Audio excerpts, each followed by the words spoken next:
ఆలోచన కేవలం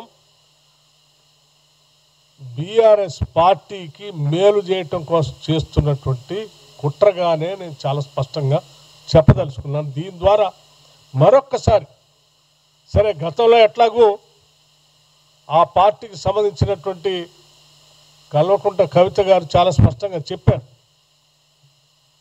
BRS party బీజేపీతో కలిసిపోయింది, మెర్జ్ చేయటం కోసం కూడా ప్రయత్నాలు చేశారు, అందుకే వాటన్నిటి కూడా నేను బయట పెడుతున్నాను కూడా వారు చెప్పారు.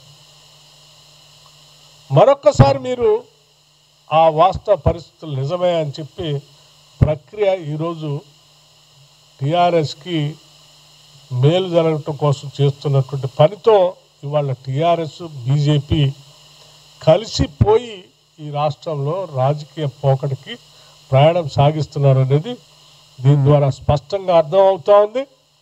మీరు ఎన్ని కుట్రలు చేసినా కుతంత్రాలు చేసినా కాంగ్రెస్ పార్టీ మూల సిద్ధాంతమైనటువంటి విధానపరమైన ఆలోచనలతో సమాజంలో ఉన్నటువంటి అన్ని వర్గాల వారిని కూడా మంత్రివర్గంలో సమాజమైనటువంటి సమాన అవకాశాలు కల్పిస్తూ పాలనలో భాగస్వాములు చేయటం అనేది కాంగ్రెస్ పార్టీ మూల సిద్ధాంతం. దాన్ని చేసుకుంటూ ముందుకు పోతుందని చెప్పి చాలా స్పష్టంగా చెప్పడం కోసం ఈరోజు గాంధీ భవన్ నుంచి నేను సమావేశాన్ని ఏర్పాటు చేశాను.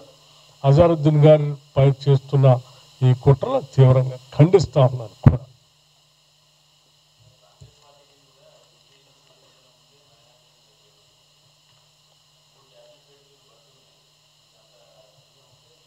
మిత్రులందరికీ నేను ఒక విషయం చెప్పదలుచుకున్నది ఏంటంటే, క్యాబినెట్లో తీసుకోవటానికి శాసన